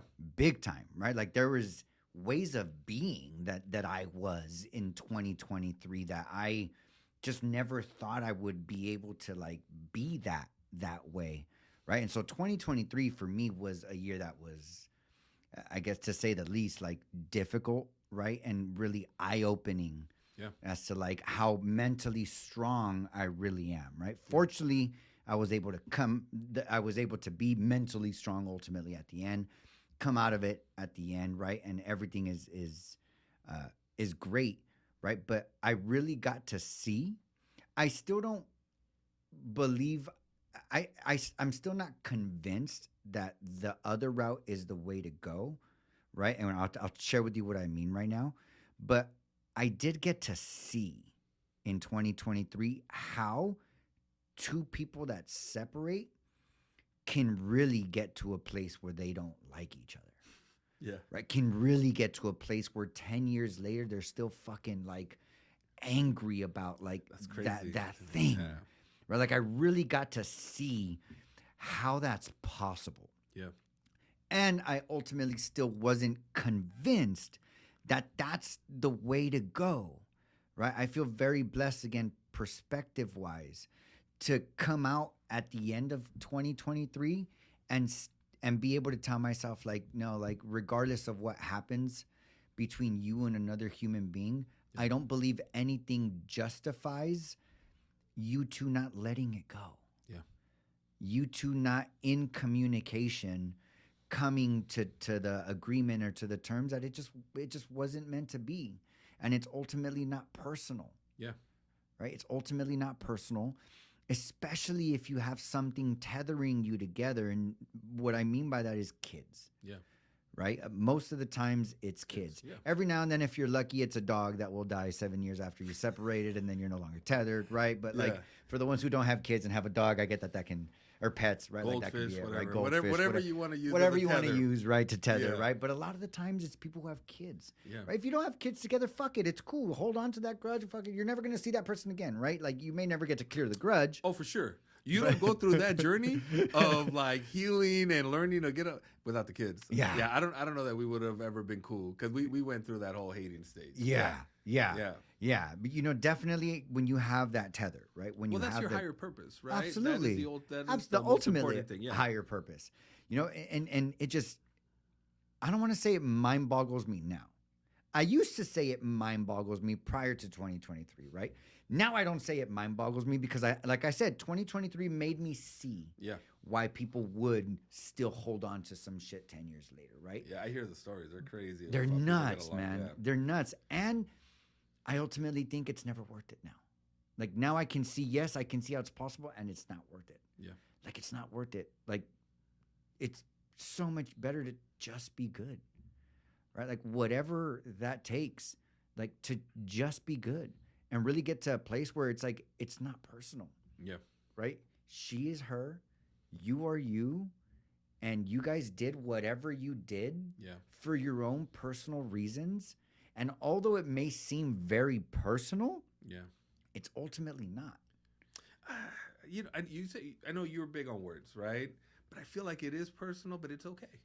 Like it happened, right? Like you just have to accept, like, hey, what you did hurt me, right? And what I did hurt you, and it sucks. Yeah. You should have never done that, right? And that is totally personal, but it's okay.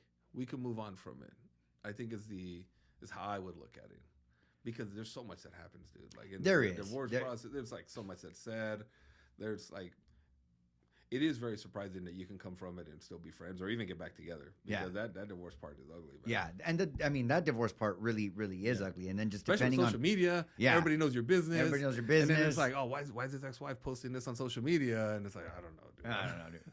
So why I say though, and I'm glad that we're having this conversation because yes, I am very big on words. Yeah. Right? I am very big on words. And I am a strong believer, right? And this is probably a whole nother podcast of nothing is personal. Yes. Okay. Right? Nothing is personal, right? Tell me more. Why I say that is because we all have our own worldview, right? They may blame the decisions they made on you, right? Like I did whatever I did, right, in our relationship because of you. Right? I made the choices I made because you were a fucking horrible human being. Yeah. Right? And in that moment, I get how we can all see, like, no, what do you mean that's not personal? What the fuck? She literally said. Yeah, because that sounds super personal to me. Exactly. Yeah, no, I got exactly. you. Yeah. She literally said, or he literally said, I did whatever I did. I became the person I became because of you. Yeah. And how you were with me. And the fucking 12-hour days of work, 6 days a week, right? You're Always fucking working. drinking with your buddies every day. That's why I did what I did. Yeah. Because of who you were. And now, again, I can ultimately see why that does seem personal, right? But nonetheless, that person was only basing the way they seen who you were off of their own worldview. Okay. Right? It's their own worldview that had them view you in a way where they blamed you for their decisions. Okay. You see what I mean? I can see it. Yeah. Yeah. And so ultimately, at the end of the day, I think if we can come to the fact that, like, hey, I did what I did. I was who I was. That person did what they did. They are who they are. And ultimately, they made their choice because of their worldview. Yeah. Right? Did I maybe contribute to it? Yeah. But at the end of the day, the one who made the choice to be or do whatever they did was them. And the ultimate choice had nothing to do with me.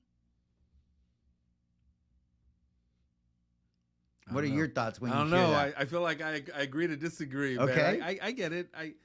I get what you're saying. I just think that I feel like there's more ownership in the fact that like I think it is true. Like your spouse cheats on you, right? Yes, they made that decision, but I think you got to kind of own it too and be Oh, like, of here's what course. I could have done a Of little bit course. differently, right? Like Absolutely. it is their decision. And yes, in an ideal world, your spouse isn't getting what they need from you, so they say, "Hey, you know what? We should break up and do it the right way." It doesn't like almost never works out that way, Of right? course not. So I think, but there is some ownership. Like there's things that people take away from that and say, "Okay, Mhm. I'm not going to do this in my next relationship, right? I'm going to be more attentive. I'm going to be more present. I'm going to be more of these things Absolutely. because that's what my whoever the example is, that's what their spouse was missing at the time." Yeah, You know? absolutely. And I'm glad you brought this up this way because I do want to make it clear that when I say it had nothing to like, ultimately, it wasn't personal, Yeah, right? Like, it doesn't. I'm also not saying that I'm blaming it all on the other person, right? That I don't have anything that I can be responsible for, yeah, right? Like, we can definitely be responsible for who it is that we were in the relationship that gave them the experience that they had to do and or be whoever they were, exactly. right? Like we Okay. can definitely be responsible for that, Yeah, but ultimately the choice of being and doing whatever they did yeah, was their choice, and it vice versa, right? Like and I think that's where ownership comes from too, I think right? Like ownership's super like important, man. if I cheat on someone, right? Like I take ownership. I can't say like, no, no, no, no. Yes, I get that I'm the one that cheated, but you were never there. Yeah, yeah, You were never there. Like you were going out and you were doing this with your girlfriends, right? You were mimosa fucking Sundays all the Mimosa time while I'm Sundays. at fucking home with the kids, right? Like, no, no, no. I get that I cheated, but you, right? Like I also, if you see now, if you turn it to the like one, like I I'm get the it. one that cheated, right? I'm also not saying like you can blame it on them, Yeah, right? Like there's a level of ownership there for you too, because ultimately you had the choice to say, hey, before I go out and do something stupid, I'd rather just tell you this relationship's not working out. I got a big issue Right. with Mimosa Sundays. Yeah, It's I not got a big working issue for with me. Mimosa Sundays, right? As a matter of fact, you could take this apron, Yeah. right, that I've been fucking wearing for the Yes. last week, and I'm out, Exactly. right? Yeah. So, or you have the choice of doing the latter, which is you go into the grass that you think is greener on the other side, Yeah. right? And you do some shit behind some person's back, Yeah. whatever the case is, right? But like I said, at the end of the day, it really is the choice of the person who is doing whatever they're doing both ways, Yeah. right? Both ways. There you go. And ultimately, it's our own personal traumas and our own personal issues and our own worldview of the way we see things Yeah. that has us choose whatever we choose to do. Yeah. Right? And it will be much easier to blame it on the other person and make it about them. It always will be. Valid. I'll accept that. I accept that. Yeah, man. And of course, these are all opinions, right? These are all Everything opinions, we right? share, Like yeah, everything we share is here is opinion, right? some Don't take opinion. anything serious It's here, like guys, a safe right? circle Like, we're in right safe here. fucking circle, Don't be sending right? this video to my mom or Right. hi bachelor, you know. We're Right. Safe circle here. Right. And fucking and comment whatever the fuck you want. I don't care. We don't take comments personal, right? We get that all the comments are your opinions too, Yeah, right? yeah. So, yeah, man. Yeah. I think this has definitely been a great conversation. I love that we really only touched on like 2 topics. We didn't get through the Right, list. right. I mean, and again, Yeah. like I've shared with you before, right? Like we'll make a list of certain things that we would like to talk about, Yeah. but at the end of the day, I like creating this space for just conversation, Yeah. right? Like I want to get together with another human being that I think is fucking super dope that I already have great conversations with, and just have a great conversation while we're recording it. Yeah. Right. Like Well, I think don't like this to be staged. when we talked about this concept, right, I think this is exactly what we hope to do, right? Yeah. Because today, and I believe, like personally for me, I'm all about transparency, right? I'm all about talking about the struggle, talking about my challenges, talking about where I've come up short, where I could have been a better person, right? Because I think you can't just benefit from hearing all the great things people do, right? You got to hear about the things that are challenging and the things that are happening. And I like sharing about mental health struggles. I like sharing about my divorce, right? Because if somebody out there can hear about it and maybe save their marriage because they approach it differently, or maybe get out of the marriage sooner before it becomes super like toxic, right? Because it's just not the right fit for them, or just whatever. Take a different approach based on something I share. It's well worth it, right? Well so worth like it. one person today listens to it and says, "Man, maybe I need to look at my wife a little differently Yeah. because I've been focusing on the wrong things." Good for them and good for you, right? And so I'm really glad you gave me this opportunity to come here and just kind of talk, right? And it's been fun. Yeah. I know I avoided it for a long time, but it's been fun. It has, man. It has, and I really do, to kind of piggyback off of what you were saying. I'm so glad we led into the conversation about relationships, right? Yeah. Because I say this for my relationship, and I know you said it for yours, and I feel like a lot of us, men and women, can really say this about, most of us can really say this about their relationship, that there are usually a lot more great things than bad. Yep. Right? One, you probably wouldn't be in that relationship in the first place. Yeah. Right? And two, it's just perspective, right? How are you choosing to view your significant other? Right? And I think if we really step back and really looked at the whole picture of our significant other, and I get the exceptions, right? Addiction does play a big part in sometimes maybe this not being the case. Yeah. Or infidelity, right? Or infidelity, right? Like there's a lot of things that I definitely can say are exceptions, right? But if addiction and infidelity and certain things that are like really big like that aren't necessarily part of that relationship, I really do believe that for the most part there is way more to be grateful for, and there is way more good to see in your significant other than bad. Right, than bad. And I feel like when we start leaning towards seeing the negative in our significant other, it's really like stepping back and asking ourselves, wait, what am I not comfortable with? Yeah, what am I not doing? Right, what am I not doing? What am I insecure about? But that applies your relationship with a significant other, your work. Yeah. Right, we touched on it earlier, right? If you're not happy at work, really, you can point out all the things that have changed at work, but what am I not doing? Right? So yeah, it applies to everything. Yeah. Absolutely, man. Well, shit, we got to do this again, Carlos. Yeah, I think so. I think this experience was okay. I think this experience was good. By the way, Carlos has twins. I have twins, right? That was one of the, like Carlos and I said, we have a list, right, of things that we wanted to kind of touch on. One of those things, which again, I got to get you back in here, right? But like you have twins. I'm pretty sure we'll be here.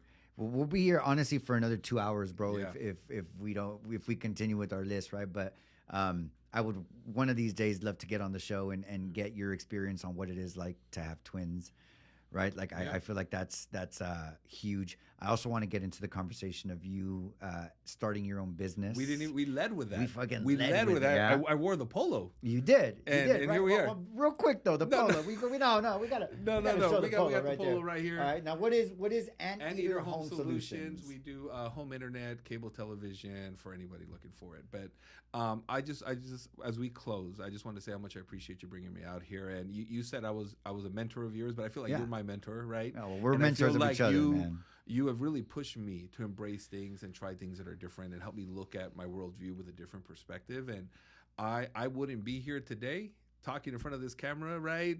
Being nauseous all morning because I was going to be on a podcast or doing some of these other things that I'm venturing into without your support, man, and without you kind of helping me look at things differently. So I appreciate you, brother. I'm glad I was able to do this with you, and I look forward to the next one. Yeah, man, we look forward to this one, and it's gonna come sooner than you think. So so get ready for I'll be ready. Right? Get ready for it, especially because one of the things that I'm realizing with this podcast, man, and we were talking about this earlier today when I was cutting your hair, right? Like, and for anybody thinking about doing a podcast and stuff like that, do it the way that you want, right? Like, I'm not here to give you advice or anything like that, but really think about why you're doing it. Yeah. Right. Really think about why you're doing it. And as time goes on with me, I realize that this podcast for me, it's just like a space for me to create, a space for me to communicate. Yes, I'm guilty of getting caught up in the wanting it to be big, wanting it to go somewhere, like catering it to like how the audience may want to do it and this and that, right? Which is sometimes led me to like not inviting people back on the show because I'm like, nah, like I just had them on a few episodes ago, right? Yeah. Like, but like now it's like, dude, like I'm going to do this shit the way that I want. That's it. However I want. And there's no right or wrong way to do a podcast. Guys, just start it. Yeah. start it. And then when you're there, just do it. Yeah. Right. And if one day it grows to be something big, then great. Yeah. Right. Great. But if you have, and I feel blessed that I have the opportunity to just do this because I choose. That's it. Right. Just do this because I choose. I'm not looking for this to make me money. I'm not looking to fucking bank off of this. Right. Like, I really am just starting to more and more see that I'm only doing this to have conversations. Yeah. And I just happen to record them. That's it. That's it. Right. But that's that authenticity that's going to keep you happy. Right. And I think a theme from today is, regardless of what opinions are, regardless of whatever, just choose whatever's going to make you happy. Right. My son shared this with me. He has a YouTube channel. Right. And I was asking him about content. I was asking him about things, right? Just from like what I've learned from watching, right? And he said something to me years ago, right? Which is like, I don't really care if I have followers, right? I don't really care how many I have. He's like, I just like recording me playing video games. Wow. And having a good time. And that's fun for me. And so sometimes people don't watch my videos, Dad, but that's okay because I had fun doing it. And such an amazing perspective from like an 11-year-old, right? But I think it's super valid. Do things because it makes you happy. And if you get followers and if people watch it and if people follow, cool. But if not, I really enjoyed the conversation we had today. Yeah, we won already. Yep. It doesn't matter who it is. Now, is your son's, that's fucking dope. Is your son's YouTube channel public? It is public. It is public. Brendan Plays 3113. He's going to kill me for that. I don't got that right, but it's Brendan Plays. But yeah, man, he has some followers. He had a video go viral, but at the end of the day, like he said, there's some videos he's just doing it for a good time. But he just has such a good time. And sometimes I'm listening to him and he's singing while he's playing and he's having such a great time. And it is what it is. And sometimes you'll get negative comments, right? Somebody will be like, oh, you're not very good. He's like, yeah, well, I'm trying to get better, right? And you'll see, hopefully in the future, some of my videos I'll be a little better. But that's why I look bad because I'm practicing this thing, right? Yeah. And I love his perspective. Dude, how and his old is this kid? Jesus he's 11, Christ. man. But he's had such a good perspective on just like, I do it because it's fun, right? And I really love that about him. And so I think that's really good things that I want to follow. I'm going to do the things that make me happy. Isn't it such a trip how much we can learn off of our kids? Yeah. Because they haven't been, like some of them, in some areas, they haven't been told how they should feel or how they should think, right? And so you can learn a lot from them. And I remember when you had your daughter on, right? You can learn a lot from just having a conversation with them. Ah, yeah, dude. That episode was fucking hilarious. Did you see that episode? I had for anybody who's watching, I had she's 9. Yeah, she'll be 10 in January. But I had my 9-year-old daughter on here. I think it was episode 11, and it was awesome, guys. But really, like anybody listening to this, we can learn so much off of our kids. I'm definitely gonna put your son's YouTube channel. Yeah, please, because I feel like I didn't get it right. But I'm gonna put it on here, right? Like that way, if anybody wants to follow your son's YouTube channel. I think that's fucking awesome. But Carlos, thank you so much, man. This was awesome. I feel like again, if we don't cut this off soon, we'll be here talking about so much shit for at least another fucking 2 hours, right? So definitely got to get you back in here.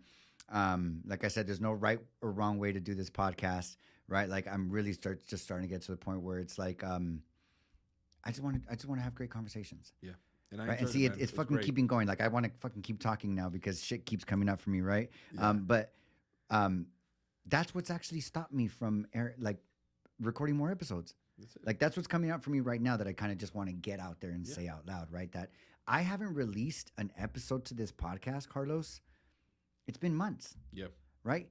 And a big part of that is because I still get caught up in the right way to do it.